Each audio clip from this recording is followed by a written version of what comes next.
سلام علی عباده الذین اصطفى اما بعد اعوذ باللہ من الشیطان الرجیم بسم اللہ الرحمن الرحیم والذین جاہدوا فینا لنہدینہم سبلنا وإن اللہ لمع المحسنین سبحان ربک رب العزة عما یصفون وسلام علی المرسلین والحمد للہ رب العالمین اللہم صلی علی سیدنا محمد وعلی آل سیدنا محمد وبارک وسلم اللہم صلی علی سیدنا محمد وعلی آل سیدنا محمد وبارک وسلم اللہم صلی علی سیدنا محمد وعلی آل سیدنا محمد وبارک وسلم۔ نبی علیہ الصلوۃ والسلام سے دو نعمتیں اس امت کے اندر منتقل ہوئیں۔ ایک کو کہتے ہیں تعلیمات نبوی، وہ باتیں جو نبی علیہ الصلوۃ والسلام نے خود فرمائیں یا عمل کر کے دکھایا یا کسی کے عمل پر سکوت فرمایا، ان کو کہتے ہیں تعلیمات نبوی۔ اور ایک تھیں کیفیات نبوی۔ تعلیمات نبوی کلام کے ذریعے منتقل ہوئیں، سماع کے ذریعے۔ صحابہ نے باتیں سنی، پھر انہوں نے آگے تابعین کو سنائیں، انہوں نے تبع تابعین کو، اور امت میں یہ اس طرح آگے چلتی گئی۔ جو کیفیات نبوی تھیں وہ دل سے دل میں منتقل ہوئی۔ صحابہ رضی اللہ تعالیٰ عنہم نبی علیہ السلام کی صحبت میں حاضری دیتے تھے تو ان کے دل نبی علیہ الصلوۃ والسلام کی ان باطنی کیفیات کو اخذ کرتے تھے۔ ہو بہو جیسے مقناطیس کی صحبت میں رہ کے لوہا مقناطیس بن جاتا ہے، صحابہ رضی اللہ عنہم کو بھی وہ مقناطیسیت ملتی تھی، اس لیے وہ بھی اپنی کیفیت پہ ہر وقت نظر رکھتے تھے۔ ذرا اس میں فرق آتا تھا فوراً کہہ اٹھتے تھے نافقہن للا نافقہن للا۔ ایسا کیوں تھا؟ وہ اس لیے کہ نبی علیہ الصلوۃ والسلام کی مبارک صحبت میں جو ان کو کیفیات میں ایک جذبہ محسوس ہوتا تھا، تو گھر میں بھی بچوں میں آ کے بالکل وہی کیفیت تو نہیں ہوتی تھی، تو وہ سمجھتے تھے کہ شاید یہ نفاق ہے، تو کہتے تھے کہ نافقہن للا۔ پھر نبی علیہ السلام نے بات سمجھائی کہ یہ کیفیت اگر ہر وقت ہو پھر تو فرشتے تم سے راستوں میں مصافحہ کریں۔ علماء نے اس کا بہت خوبصورت جواب لکھا ہے۔ وہ فرماتے ہیں کہ جب 14ویں کا چاند ہوتا ہے تو سمندر کے اندر تلاطم ہوتا ہے، پانی کی لہریں 20-20 فٹ اوپر اٹھتی ہیں، اور جب پہلی کا چاند ہوتا ہے تو سمندر بالکل خاموش ہوتا ہے۔ اس کی وجہ کیا؟ کہ جب 14ویں کا چاند ہوتا ہے تو اس وقت چاند پانی کو اپنی طرف کھینچتا ہے، اس کی گریویٹیشنل فورس ہے، اس وجہ سے تلاطم۔ ورنہ پانی تو وہی ہے جو ہے۔ جب چاند نہیں ہوتا تو وہ خاموش نظر آتا ہے، جب چاند سامنے ہوتا ہے تو مد و جزر ہوتی ہے۔ ہو بہو صحابہ رضی اللہ عنہم کی یہ حالت تھی کہ ان کے دل میں ایمان تو وہی تھا، لیکن جب کبھی وہ 14ویں کے چاند کے پاس عرب کے چاند کی خدمت میں حاضری دیتے تھے تو مد و جزر ہوتی تھی، پھر ایمان کی ایک عجیب لذت ہوتی تھی، ایک کیفیت ہوتی تھی ان کے اوپر۔ جب گھروں میں جاتے تھے تو وہ نہیں ہوتی تھی، پانی کی مقدار جیسے سمندر میں وہی ہوتی ہے تو ان کا ایمان بھی وہی تھا، مگر صحبت کی برکت تھی، اور صحابہ اس کو محسوس کرتے تھے صحبت کو۔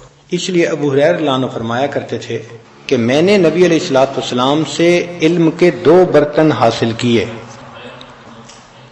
میں نے نبی علیہ الصلوۃ والسلام سے علم کے 2 برتن حاصل کیے۔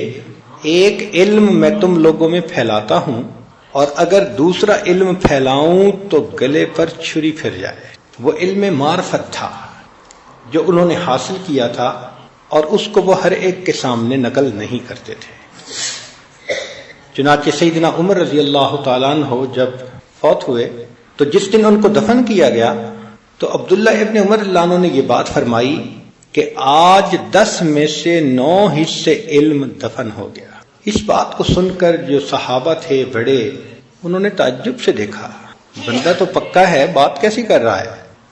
تو انہوں نے ان کی تعجب والی نگاہیں دیکھ کر فرمایا، تفصیل کر دی کہ اس سے میری مراد حیض و نفاس کا علم نہیں، علم باللہ ہے، علم باللہ دفن ہو گیا۔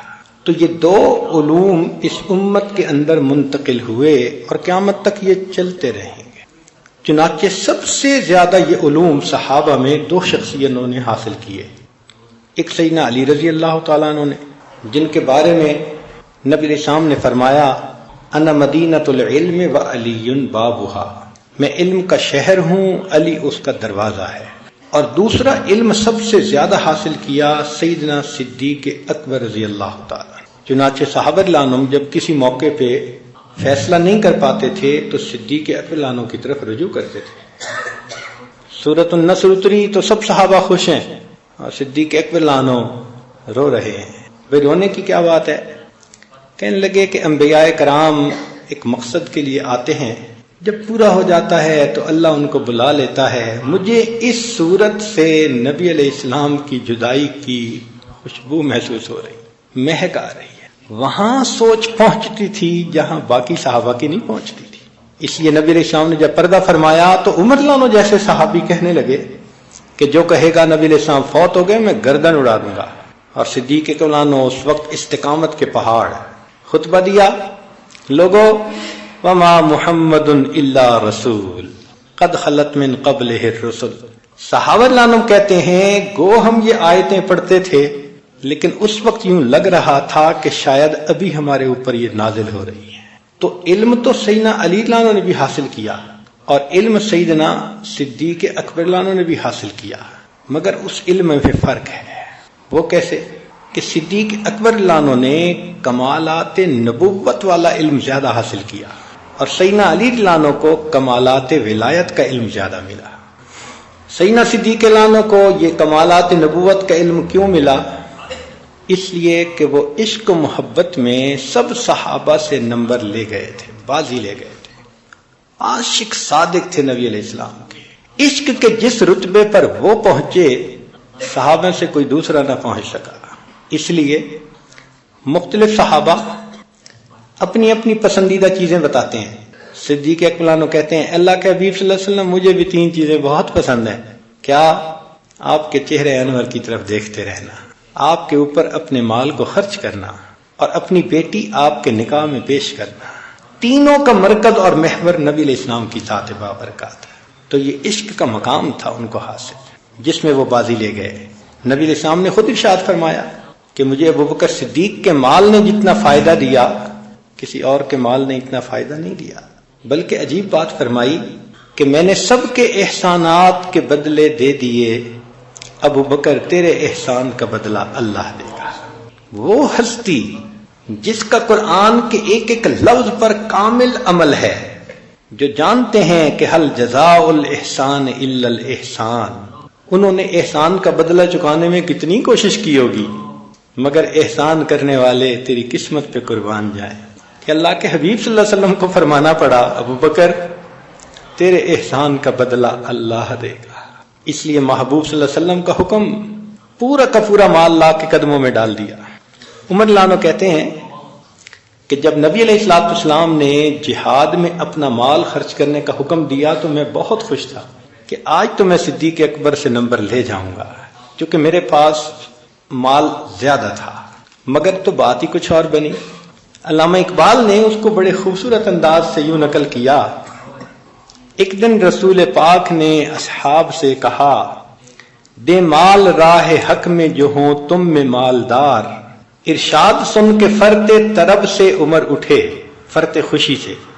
اس روز ان کے پاس تھے درہم کئی ہزار. دل میں یہ کہہ رہے تھے کہ صدیق سے ضرور بڑھ کر رکھے گا آج قدم میرا راہوار. لائے غرض کے مال رسول امی کے پاس، ایثار کی ہے دشت نگر ابتدائے کار. پوچھا حضور سرور عالم نے اے عمر، اے وہ کہ جوش حق سے تیرے دل کو ہے قرار. رکھا ہے کچھ عیال کی خاطر بھی تو نے کیا، مسلم ہے اپنے خیش و اقارب کا حق گزار. کی عرض نصف مال ہے فرزند و زن کا حق، باقی جو ہے وہ ملت بیضا پہ ہے نثار. اتنے میں وہ رفیق نبوت بھی آ گیا. سبحان اللہ. اتنے میں وہ رفیق نبوت بھی آ گیا جس سے بنائے عشق محبت ہے استوار. لے آیا اپنے ساتھ وہ مرد وفا سرشت، ہر چیز جس سے چشمے جہاں میں ہو اعتبار، بولے حضور چاہیے فکر عیال بھی، کہنے لگا وہ عشق و محبت کا رازدار، اے تجھ سے دیدہ و مہو انجم فروغیر، اے تیری ذات باعث تکوین روزگار، پروانے کو چراغ ہے بلبل کو پھول بس، صدیق کے لیے ہے خدا کا رسول بس۔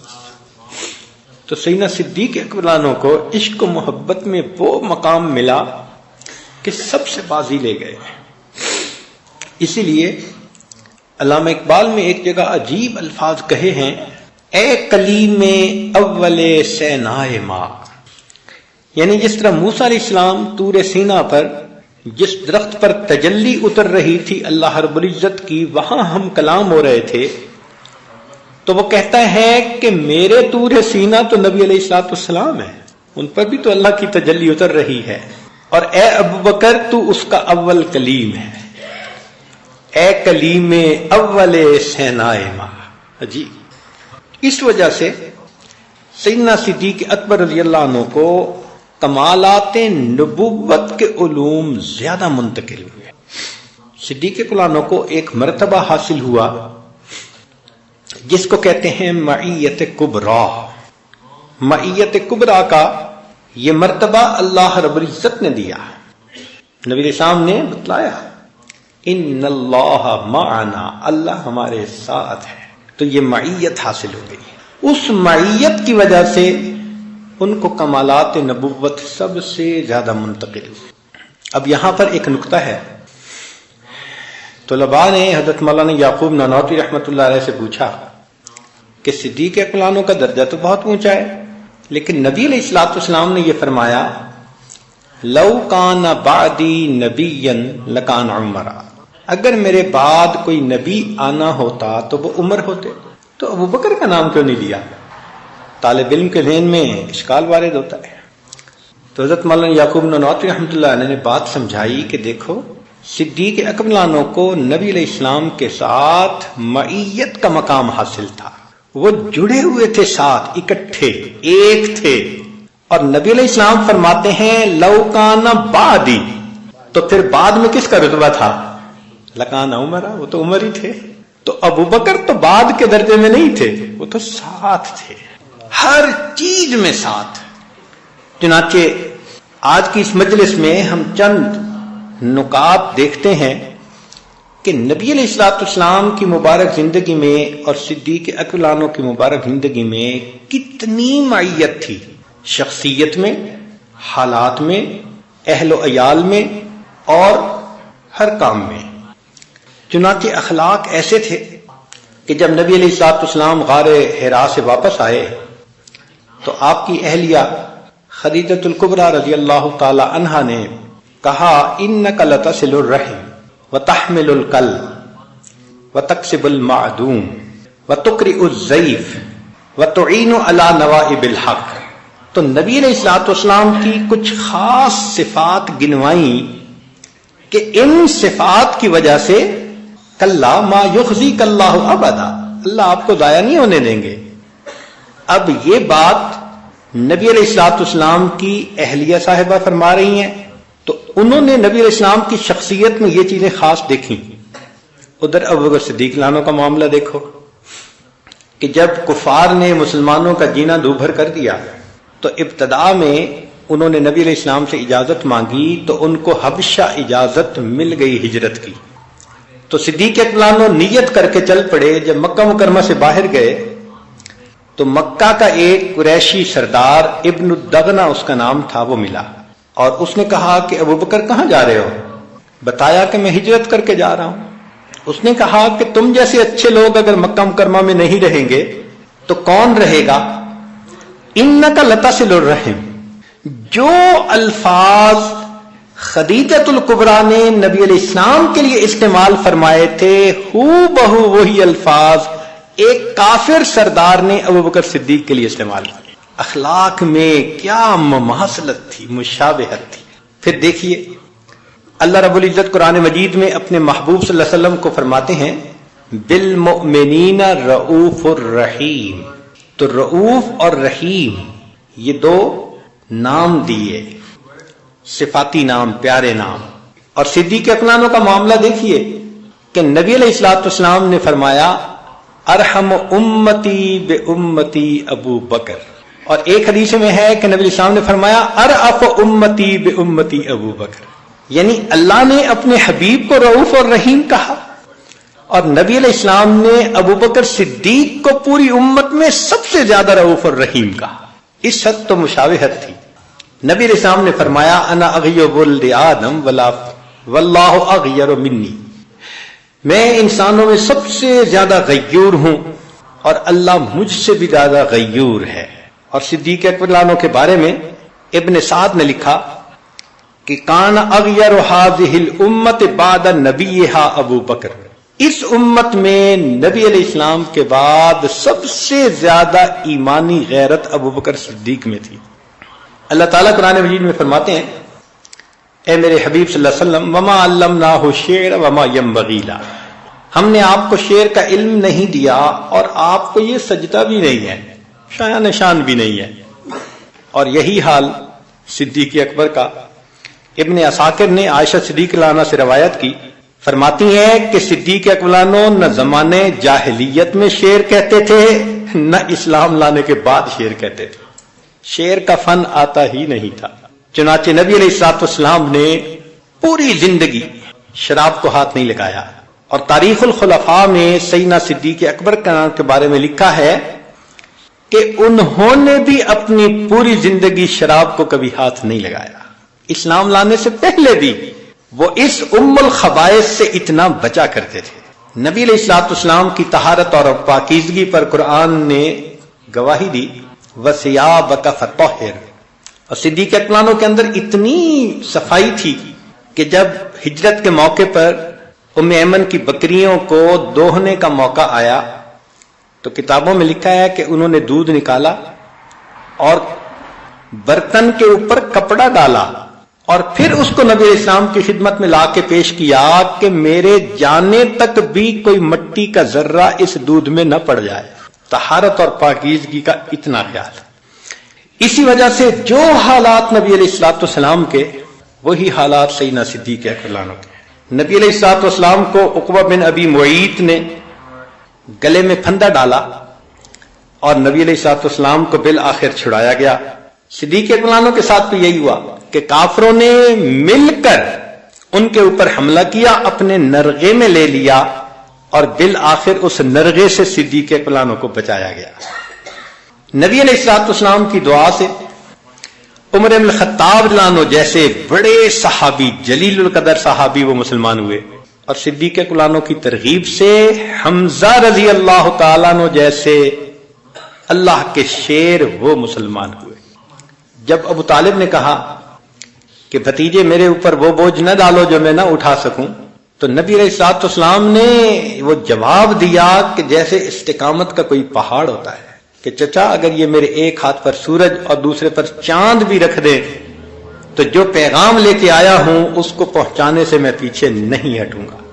اور یہی معاملہ صدیق اکبر کے ساتھ پیش آیا کہ جب ابتدائی خلافت میں کچھ لوگ زکوٰۃ کے منکر ہو گئے اور مشکل وقت آ گیا تو اس وقت عمر عنہ جیسے صحابی نے ان کو کہا کہ ان کے ساتھ اتنی سختی نہ کرے. تو صدیق اکبر کا جواب تھا جبار فی الجاہلیہ اخوار فی الاسلام، کہ عمر تم جاہلیت میں اتنے بہادر تھے، اسلام لانے کے بعد تم اتنے کو کمزور ہو گئے. اور پھر فرمایا کہ میں اس لشکر کو جسے نبی علیہ الصلوۃ والسلام نے بھیجا لازمن بھیجوں گا، اور مجھے اس کی پرواہ نہیں کہ جنگل کے درندے آ کر مسلمان عورتوں کی لاشوں کو مدینہ کی گلیوں میں گھسیٹے. صحابہ کہتے ہیں فقام مقام الانبیاء، کہ صدیق اکبر نے ایسی استقامت دکھائی جیسے کوئی نبی مقام نبوت کے اوپر ہوتا ہے. چنانچہ اللہ رب العزت فرماتے ہیں ثانی اثنین اذ ہما فی الغار، دو میں سے دوسرا. تو اللہ تعالیٰ نے اپنے حبیب کو دو میں سے دوسرا کہا، اور نبی علیہ السلام نے صدیق اکبر کو یہی کہا ما ظنک باثنین اللہ ثالثہم. اللہ رب العزت نبی علیہ السلام کو فرماتے ہیں قرآن میں لا تحزن ان اللہ معنا، نہیں لا تحزن، لا تحزن علیہم ولا تک فی ضیق مما یمکرون. تو اللہ رب العزت نے اپنے حبیب صلی اللہ علیہ وسلم کو فرمایا لا تحزن، آپ غم زدہ نہ ہوں. اور نبی علیہ الصلوۃ والسلام نے ہو بہو یہی الفاظ صدیق اکبر کو کہے لا تحزن ان اللہ معنا. کتنی مشابہت ہے اور مماثلت ہے سب حالات کے اندر. حتیٰ کہ یہ معیت ایسی تھی کہ جو نام پکارا جاتا تھا اس میں بھی نام اکٹھا آتا تھا. صحابہ رضوان نبی علیہ السلام کو پکارتے تھے یا رسول اللہ، اے اللہ کے رسول صلی اللہ علیہ وسلم. اور صدیق اکبر کو نہ امیر المومنین کہتے تھے نہ ابو بکر کہتے تھے، یا خلیفۃ رسول اللہ. جو نام ان کو پکارا گیا وہی نام ان کے پکارنے میں بھی شامل. چنانچہ جب ہجرت کے لیے نکلے تو قریش مکہ نے نبی علیہ الصلوۃ والسلام کے ڈھونڈنے پر 100 اونٹ کا انعام متعین کیا، اور پھر صدیق اکبر کو ڈھونڈنے کے لیے بھی 100 اونٹوں کا انعام متعین کیا گیا. سوچ بھی بالکل ایک جیسی تھی.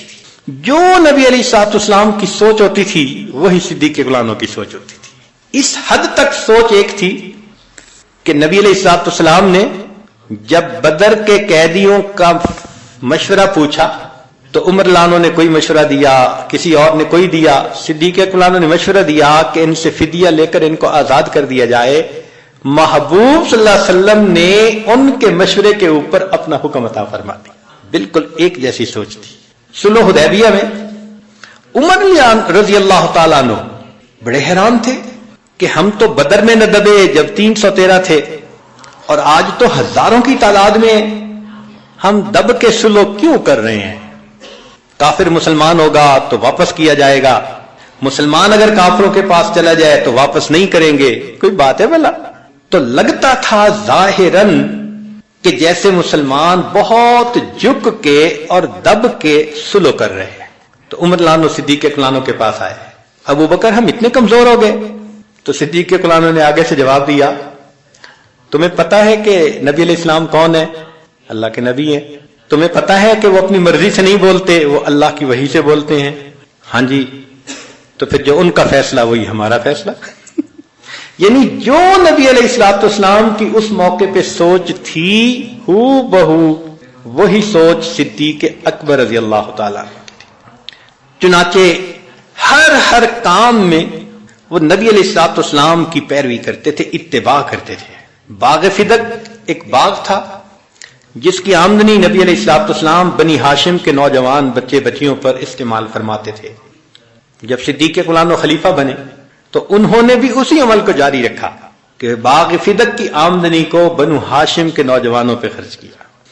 نبی علیہ الصلوۃ والسلام سے بنو ثقیف نے نماز کی چھوٹ مانگی تھی کہ ہم مسلمان ہو جاتے ہیں، بس نماز کی چھوٹ دے دیجیے، ایگزمپٹ کر دیں. تو نبی علیہ السلام نے فرمایا اس دین میں کوئی خیر نہیں جس میں نماز نہ ہو. اور جب صدیق اکبر خلیفہ بنے تو لوگوں نے زکوٰۃ کی چھوٹ مانگی تھی اور صدیق اکبر نے ان کو زکوٰۃ کی چھوٹ نہیں دی. جو عمل نبی علیہ السلام کا وہی عمل صدیق اکبر لانو کا. نبی علیہ الصلوۃ والسلام نے بنو قضاء کے ساتھ جہاد کیا، غزوہ ذات السلاسل. اور جب نبی علیہ الصلوۃ والسلام کے پردہ فرمانے کے بعد وہ مرتد ہو گئے تو صدیق اکبر نے پھر ان کے ساتھ اسی طرح جہاد کیا جیسے نبی علیہ السلام نے فرمایا تھا. نبی علیہ السلام کے زمانے میں عمر بن عاص رضی اللہ عنہ امیر لشکر بن کر جاتے ہیں، اور صدیق اکبر کی پوری زندگی میں عمر بن عاص رضی اللہ عنہ امیر لشکر سپہ سالار بن کر رہتے ہیں. 9 ہجری میں ابو بکر صدیق رضی اللہ عنہ امیر حج بن کر جاتے ہیں، اور 10 ہجری میں اللہ کے حبیب صلی اللہ علیہ وسلم امیر حج بن کر تشریف لے جاتے ہیں. نبی علیہ السلام کے پاس حسن رضی اللہ عنہ آتے تھے تو آپ ان کو اٹھا کے کندھوں پہ بٹھاتے تھے. جب صدیق اکبر خلیفہ بنے تو گلی میں سے گزر رہے ہیں، حسن رضی اللہ عنہ آئے تو ابو بکر صدیق رضی اللہ عنہ نے ان کو اٹھا کے اپنے کندھے پہ بٹھا لیا. جو عمل نبی علیہ السلام کا ہو بہو وہی عمل صدیق اکبر رضی اللہ عنہ کا. اور یہ صرف معیت یہاں تک نہیں تھی، خاندان کے افراد میں بھی حالات کی مشابہت تھی. چنانچہ نبی علیہ السلام کے داماد سیدنا عثمان لانو اور سیدنا علی رضی اللہ عنہ سابقون اولون میں سے اور ابو بکر صدیق لانو کے داماد زبیر رضی اللہ تعالیٰ عنہ سابقون اولون میں سے، یہ بھی عشرہ مبشرہ میں سے، وہ بھی عشرہ مبشرہ میں سے۔ نبی علیہ الصلوۃ والسلام کے داماد مہاجرین میں سے تھے، اور صدیق اکبر لانو کے یہ داماد یہ بھی مہاجرین میں سے تھے۔ تو دیکھیے دامادوں کے حالات میں بھی مشابہت ہے۔ محبوب صلی اللہ علیہ وسلم کے داماد عشرہ مبشرہ میں سے، صدیق اکبر لانو کا ایک داماد عشرہ مبشرہ میں سے۔ پھر بیٹیوں کے حالات دیکھو، نبی علیہ الصلوۃ والسلام کی صاحبزادی سیدہ فاطمہ الزہرا رضی اللہ تعالی عنہا جنت میں عورتوں کی سردار، اور صدیق اکبر لانو کی بیٹی عائشہ رضی اللہ تعالی عنہا، نبی علیہ السلام نے فرمایا کہ باقی عورتوں پر وہ فضیلت جو سرید کو باقی کھانوں کے اوپر فضیلت حاصل۔ سیدہ فاطمہ الزہرا رضی اللہ عنہ کے گھر میں تنگی تھی حالات کی، خود چکی پیستی تھیں، گھر کے کام کرتی تھیں، ہاتھوں میں گٹے پڑ گئے تھے۔ اور صدیق اکبر لانو کی صاحبزادی اسماء رضی اللہ تعالی عنہا، ان کے گھر میں بھی تنگی تھی، وہ بھی چکی پیستی تھیں، ہاتھوں پہ گٹے پڑ گئے تھے۔ پھر اولاد سے ذرا آگے بڑھ کے دیکھیں، پوتے ہوئے آگے آل امجاد میں بھی یہ حالات ایک جیسے۔ چنانچہ نبی علیہ الصلوۃ والسلام کے پوتے سیدنا حسین لانو نے یزید کی بیعت سے انکار کیا، اور عبداللہ ابن زبیر لانو جو صدیق اکبر لانو کے نواسے بنتے ہیں، اور وہ بھی نبی علیہ السلام کے نواسے حسین لانو، انہوں نے بھی یزید کی بیعت سے انکار کیا۔ دونوں طرف نواسوں کا عمل ایک جیسا۔ پھر حسین لانو کو شہید کیا گیا، تو عبداللہ ابن زبیر لانو کو بھی شہید کیا گیا۔ سیدنا حسین لانو کو شامیوں نے نرغے میں لے لیا تھا، تو عبداللہ ابن زبیر لانو کو حجاج نے اپنے نرغے میں لے لیا تھا۔ سیدنا حسین لانو کی شہادت سے پہلے ان کے قریبی عزیز، بھائی، بھتیجے، ان کے بھتیجے، یہ حضرات سب شہید ہو گئے۔ پھر آخر پہ ان کو شہید کیا گیا، اور عبداللہ ابن زبیر لانو سے پہلے ان کے قریبی رشتہ داروں کو شہید کیا گیا، آخر پہ عبداللہ ابن زبیر لانو کو شہید کیا۔ تو نواسوں کے حالات کے اندر بھی آپس میں مشابہت نظر آتی ہے۔ اور پھر اللہ کا معاملہ بھی ایک ہی جیسا۔ وہ کیسے؟ کہ اللہ نے نبی علیہ الصلوۃ والسلام کو صاحبکم کے لفظ سے فرمایا، خطاب فرمایا، صاحبکم وما صاحبکم بمجنون۔ اور صدیق اکبر لانو کو بخاری کی روایت ہے کہ نبی علیہ السلام نے صحابہ کو کہا صاحبکم، تمہارے صاحب۔ جو لفظ نبی علیہ السلام کے لیے اللہ نے استعمال کیا، وہ لفظ نبی علیہ السلام نے صدیق اکبر لانو کے لیے استعمال کیا۔ پھر ایک ایسا بھی موقع آیا، 4 رکعت کی نماز ہے، پہلی 2 رکعت کے امام ابو بکر صدیق ہیں، تو اگلی 2 رکعت کے امام نبی علیہ الصلوۃ والسلام ہیں۔ سبحان اللہ۔ نبی علیہ الصلوۃ والسلام کو مجنون کہا گیا، اور حالات میں لکھا ہے کہ ابو بکر صدیق لانو کو ایک کافر نے کہا قالوا ھذا ابن ابی قحافہ لمجنون، ان کو بھی مجنون کہا گیا۔ چنانچہ طائف سے واپسی پر نبی علیہ الصلوۃ والسلام کو پناہ دی تھی مطعم بن عدی نے، اور حبشہ سے واپسی پر صدیق اکبر لانو کو پناہ دی تھی ابن الدغنہ نے۔ نبی علیہ السلام نے فرمایا انا اتقى ولد آدم واکرمهم علی اللہ ولا فخر، میں انسانوں میں سب سے زیادہ متقی ہوں اور مکرم ہوں، مگر مجھے اس پر کوئی فخر نہیں ہے۔ اور صدیق اکبر لانو کو اللہ یہ لقب دے رہے ہیں وَسَيُجَنَّبُهَا الْأَتْقَى، اور مفسرین سب متفق ہیں کہ یہ اتقا کا لفظ صدیق اکبر لانو کے لیے استعمال ہوا۔ اور ان اکرمکم عند اللہ اتقاکم، جو اتقا ہے وہی اکرم بھی ہے۔ اللہ کے پیارے حبیب صلی اللہ علیہ وسلم کو اللہ تعالیٰ فرماتے ہیں وَلَسَوْفَ يُعْتِيكَ رَبُّكَ فَتَرْضَىٰ، تیرا رب تجھے اتنا دے گا کہ تو راضی ہو جائے گا۔ اور صدیق اکبر لانو کے لیے اللہ فرماتے ہیں وَلَسَوْفَ يَرْضَىٰ، جو ادھر بشارت وہی ادھر بشارت۔ جنہوں نے نبی علیہ الصلوۃ والسلام کی اتباع کی، ان کو بشارت ملی فَاتَّبِعُونِي يُحْبِبْكُمُ اللَّهُ، میری اتباع کرو اللہ تم سے محبت کرے گا۔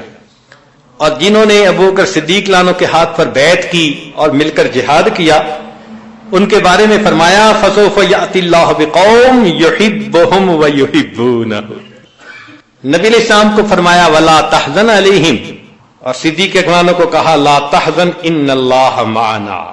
تو حالات کو دیکھیں تو اتنی مشابہت ہے کہ انسان حیران ہو جاتا ہے، یہاں تک کہ دنیا سے جانے کا جو کیفیت اور وقت ہوتا ہے اس میں بھی بندے کا اختیار نہیں ہوتا، اس میں بھی مشابہت ہے۔ چنانچہ نبی علیہ السلام کی وفات 63 سال کی عمر میں، اور صدیق اکبر عنہ کی وفات وہ بھی 63 سال کی عمر میں۔ نبی علیہ السلام کی وفات زہر کے اثر سے ہوئی، اور صدیق اکبر عنہ کی وفات بھی زہر کے اثر سے ہوئی۔ پھر نبی علیہ السلام جس حجرے میں مدفون ہوئے، صدیق اکبر عنہ بھی اسی حجرے میں مدفون ہوئے۔ کیا مشابہت ہے اللہ کی طرف سے۔ امام ربانی حضرت مجدد علی ثانی رحمۃ اللہ علیہ فرماتے ہیں کہ اللہ رب العزت نے نبی علیہ السلام کے جسم اطہر کو جس مٹی سے بنایا تھا، بنانے کے بعد وہ مٹی بچ گئی تھی، تو اس مٹی سے اللہ نے صدیق اکبر عنہ کے جسم کو بنایا۔ فرماتے ہیں کہ مٹی پھر بچ گئی تھی تو اللہ نے اس مٹی کو امت لانوں کے خمیر میں شامل فرمایا، اسی لیے تینوں مٹیاں ایک جگہ اکٹھی ہو گئی، پہنچی وہیں پہ خاک جہاں کا خمیر تھا۔ امام ربانی مجدد الثانی رحمۃ اللہ علیہ ایک عجیب لفظ استعمال کرتے ہیں، صدیق اکبر عنہ کو کہتے ہیں ہم خانہ رسول۔ اپنے مکتوبات میں یہ لفظ استعمال کرتے ہیں کہ صدیق اکبر تو ہم خانہ رسول ہیں۔ مقصد کیا؟ وہ فرماتے ہیں کہ چونکہ دنیا میں معیت کبریٰ حاصل تھی، اس لیے جنت میں بھی جا کے جدائی نہیں ہوگی، بلکہ نبی علیہ السلام کا جو مکان ہوگا وہ 2 منزلہ ہوگا، نیچے کی منزل پہ ابو بکر صدیق ہوں گے اور اوپر کی منزل پہ نبی علیہ السلام ہوں گے۔ ہم خانہ رسول ان کو کہا۔ یہ معیت اتنی کامل تھی۔ چنانچہ اس کامل معیت کی وجہ سے نبی علیہ السلام سے کمال درجے کے جو علوم تھے، کمالات نبوت والے، وہ سیدنا صدیق اکبر عنہ نے حاصل کیے۔ اس لیے امت میں یہ دونوں علوم منتقل ہوئے۔ علوم ولایت سیدنا علی عنہ کے واسطے سے 3 سلاسل میں آگے تقسیم ہوئے، اور یہ علوم نبوت یہ سیدنا صدیق اکبر عنہ کے واسطے سے آگے نقشبندیہ سلسلہ میں منتقل ہوئے۔ اب اس کا یہ مطلب نہیں کہ علی عنہ کو علوم نبوت نہیں تھے، نہیں، ان کو بھی حاصل تھے، اور ابو بکر صدیق کو علوم ولایت بھی حاصل تھے، مگر ان کے علوم میں علوم ولایت غالب تھے اور ان کے علوم میں علوم نبوت غالب تھے۔ اس لیے آپ سلاسل کو دیکھیں تو پھر ان کی ترتیب بھی ویسے ہی نظر آتی ہے۔ اب یہاں پر ایک نقطہ سمجھ لیجئے، بات ذرا اور کلیئر ہو جائے گی کہ باقی سلاسل میں نبی علیہ السلام سے یہ علوم منتقل ہوئے، علی رضی اللہ عنہ کو یہ نسبت منتقل ہوئی، اور علی رضی اللہ عنہ سے یہ نسبت منتقل ہوئی حسن بصری رحمت اللہ علیہ کو، اور پھر ان سے امت میں تینوں سلسلے قادریہ، چشتیہ، سہروردیہ سیدنا حسن رضی اللہ عنہ کے اوپر، حسن بصری رحمت اللہ علیہ کے اوپر جا کر اکٹھے ہو جاتے ہیں۔ اور نقشبندیہ سلسلہ یہ سیدنا صدیق اکبر عنہ سے سلمان فارسی رضی اللہ عنہ کو منتقل ہوا، اور سلمان فارسی عنہ سے آگے قاسم بن محمد بن ابو بکر صدیق عنہ جو صدیق عنہ کے پوتے تھے ان کو منتقل ہوا۔ تو ہمارے نقشبندیہ سلسلے میں 2 صحابی اور باقی سلاسل میں 1 صحابی۔ وجہ کیا ہے؟ وجہ یہ ہے کہ نبی علیہ السلام سے نسبت منتقل ہو رہی تھی علی رضی اللہ عنہ کو، وہ صحابی تھے، وہ اس نسبت کا تحمل کر سکتے تھے، اور ان کے بعد وہ نسبت ایک تابعی کو منتقل ہوئی۔ لیکن یہاں جو نبی علیہ السلام کے پاس نسبت تھی ہو بہو وہی نسبت صدیق اکبر عنہ کے پاس تھی، تو تابعی کا تحمل نہیں ہو سکتا تھا کہ وہ اس نسبت کو ڈائریکٹ لے لیتا، اللہ نے اس نسبت کو پہلے صحابی میں منتقل کیا۔ تو صدیق اکبر عنہ سے پہلے سلمان فارسی عنہ، پھر ان سے آگے تابعی کا نمبر آیا۔ اس کی مثال ایسے ہے کہ اگر 11,000 وولٹ کا ٹرانسفارمر ہو اور ایک 440 کا، تو جو 440 والا ہوتا ہے اس سے تو 220 ڈائریکٹ ہی مل جاتی ہے، لیکن 11,000 والے سے نہیں ملتی، پھر درمیان میں ایک 440 کا لگانا پڑتا ہے۔ تو اللہ رب العزت نے صدیق اکبر عنہ کی اس نسبت کو جو اتنی پکی تھی، اس کو پہلے سلمان فارسی عنہ میں اور اس کے بعد اس امت کے اندر منتقل۔ چنانچہ دوسرے سلاسل کے جتنے سالکین ہیں کاملین، اس سلسلے کے جو سالکین جو اکابر گزرے کاملین، مگر ہر پھول کا اپنا اپنا رنگ ہوتا ہے۔ ان سالکین کے اندر ولایت کے سلوک کے آثار زیادہ نظر آتے ہیں، اور ہمارے اس سلسلے کے جو سالکین ہیں ان میں کمالت نبوت کے آثار زیادہ نظر آتے ہیں۔ چنانچہ اگر آپ واقف ہیں بزرگوں سے جو اس سلسلے میں تھے اور نقشبندیہ سلسلے میں تھے، تو ان کے درمیان تھوڑا سا جائزہ لیں تو آپ کو بہت آسانی سے یہ بات سمجھ آ جائے گی۔ سلوک ولایت میں جو لوگ ہوتے ہیں وہ کھانے پینے میں تکلفاً کمی کرتے ہیں، اور جو سلوک نبوت ہے، نقشبندی حضرات جو ہیں وہ جو ملتا ہے اللہ کی نعمت سمجھ کے کھا لیتے ہیں، تکلفاً کمی نہیں کرتے۔ ہمارے ہاں جو بیت ہوتا ہے تو اس کو حکم نہیں ہوتا کہ تم نے 3 لقمے کھانے ہیں، زیادہ نہیں کھا سکتے۔ نقشبند رحمت اللہ علیہ سے کسی نے پوچھا تھا کہ حضرت میں کتنا کھاؤں؟ انہوں نے فرمایا تھا بھئی تو اچھا کھا اور کام اچھی طرح کر۔ چنانچہ جو آثار سلوک ولایت ہیں وہ لوگ مخلوق سے وحشت محسوس کرتے ہیں، ملنے جلنے کو زیادہ پسند نہیں کرتے، بہت محدود ہوتا ہے ملنا جلنا۔ اور جو یہ سلوک آثار نبوت ہے، یہ حضرات دین کی دعوت کی خاطر مخلوق سے میل جول میں رغبت رکھتے ہیں۔ چنانچہ سلوک آثار ولایت جب تک واجب نہ ہو وہ امر و نہی نہیں کرتے، اور سلوک نبوت والے یہ امر و نہی کو زندگی کا شعار بنا لیتے ہیں۔ چنانچہ آثار ولایت میں عبادت میں لذت و شوق غالب ہوتی ہے، اور آثار سلوک نبوت میں یہ حکم الہی سمجھ کر ادب کے ساتھ عبادت کر رہے ہوتے ہیں۔ اس لیے سلوک ولایت میں اہتمام سے دعائیں نہیں مانگتے، اور سلوک نبوت میں دعا مانگنے کو فرض سمجھتے ہیں۔ ادعونی استجب لکم۔ سلوک ولایت کے آثار والے اسباب ظاہری کو ترک کر دیتے ہیں، لیکن جو سلوک آثار نبوت والے ہیں وہ نسبتاً زیادہ اسباب کو اختیار کرتے ہیں۔ جیسے نبی علیہ السلام نے احد کے میدان میں 2 زرہیں استعمال فرمائی تھی۔ جو آثار سلوک ولایت والے ہیں ان کو سیدنا علی لانوں سے طبعاً محبت ہوتی ہے، جو آثار سلوک نبوت والے ہیں ان کو ابو بکر و عمر کے ساتھ طبعی محبت زیادہ ہوتی ہے۔ چنانچہ آثار سلوک ولایت میں غلبہ حال کی وجہ سے کبھی کبھی شریعت کے حکم پر عمل میں تسامح ہو جاتا ہے، لیکن جو آثار سلوک نبوت والے ہیں ان کو شریعت پر ہر حال میں استقامت نصیب ہوتی ہے۔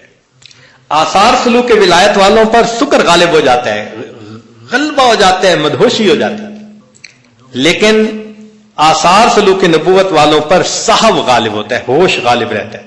ان کے اوپر حب عشقی غالب ہوتی ہے، اور ان کے اوپر حب ایمانی غالب ہوتی ہے۔ ان کے ذریعے کرامات بہت زیادہ صادر ہوتی ہیں، اور آثار سلوک نبوت والوں سے علمی معارف بہت زیادہ کھلتے ہیں۔ آثار سلوک ولایت والے مرید ہوتے ہیں، اور آثار سلوک نبوت والے مراد ہوتے ہیں۔ چنانچہ تصوف کی ٹرم میں وہ لوگ سالک مجذوب ہوتے ہیں، اور یہ لوگ مجذوب سالک ہوتے ہیں۔ آثار سلوک ولایت والوں پر مسکنت غالب رہتی ہے، اور آثار سلوک نبوت والوں پر تمکنت غالب رہتی ہے۔ تو دونوں کے جو سالکین ہیں ان کی طبیعت پر ان علوم و معارف کے اثرات بھی واضح الگ الگ محسوس ہوتے ہیں۔ چنانچہ حضرت اقدس تھانوی رحمۃ اللہ علیہ نے یہ بات لکھی ہے کہ چشتیہ سلسلہ کے جو حضرات ہیں ان پر عشق کی نسبت غالب ہوتی ہے، اور نقشبندیہ حضرات جو ہیں ان پر اتباع سنت کی نسبت غالب ہوتی ہے۔ تو سیدنا صدیق کلانوں سے جو نسبت منتقل ہوئی وہ نسبت اتباع سنت کے ذریعے سے جلدی حاصل ہوتی ہے، جبکہ بقیہ مشائخ نے فرمایا کہ ہم مجاہدہ نفس کے ذریعے سے نسبت کو طے کرواتے ہیں۔ ہمارے ہاں ایک ہی کام ہوتا ہے کہ ہر کام کو سنت کے مطابق کرو، اور یہ دیکھیں تو سب مجاہدوں سے حقیقت میں بڑا مجاہدہ ہے۔ بہرحال سلوک کمالات نبوت ہو یا ولایت، مقصود دونوں کا ایک ہے، منزل ایک ہے، اور وہ کیا ہے کہ من اتنا صاف ہو جائے کہ انسان کی معصیت سے جان چھوٹ جائے، شریعت کے اوپر استقامت کے ساتھ اتباع والی زندگی نصیب ہو جائے۔ اللہ تعالیٰ فرماتے ہیں ما یرید اللہ لیجعل علیکم من حرج ولکن یرید لیطہرکم وَلِيُتِمَّ نِعْمَتَهُ عَلَيْكُمْ لَعَلَّكُمْ تَشْكُرُونَ۔ حضرت اقدستانی رحمۃ اللہ سے پوچھا گیا کہ تصوف کا مقصود کیا ہے؟ انہوں نے فرمایا کہ انسان کے انگ انگ سے گناہوں کا کھوٹ نکل جائے۔ تو اصل مقصود تو اللہ کو راضی کرنا ہے نا۔ ایک نقشبندی بزرگ تھے، کسی نے پوچھا کہ حضرت تصوف کا مقصود کیا ہے؟ انہوں نے کہا بھائی نہ تو رونا ہے نہ رلانا ہے، نہ رونا ہے نہ رلانا ہے، نہ اڑنا ہے نہ اڑانا ہے، ہم نے تو روٹھے یار کو منانا ہے۔ یہ مقصود ہے اس کا، اللہ راضی ہو جائے۔ تو صحیح بات ہے کہ جو آدمی ان دونوں میں کسی ایک پر بھی محنت کرے گا اللہ تعالیٰ اس کے دل کو صاف کریں گے۔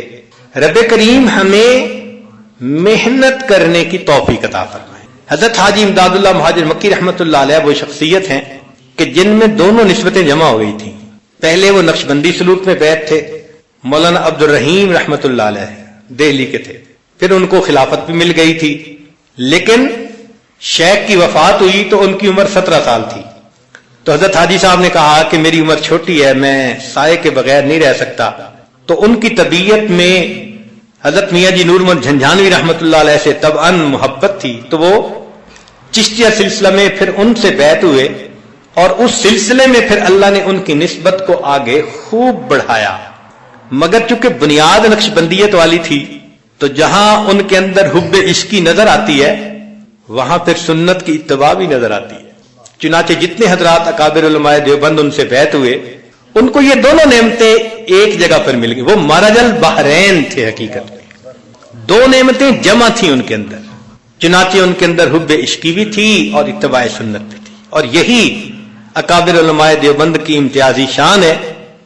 اللہ تعالی ہمیں بھی یہ دونوں نعمتوں کا مرج البحرین بنا دے، مجمع البحرین بنا دے، دونوں نسبتیں اللہ ہمیں عطا فرما دے۔ وآخر دعوانا ان الحمد للہ رب العالمین۔ تھوڑی دیر مراقبہ کر لیجئے۔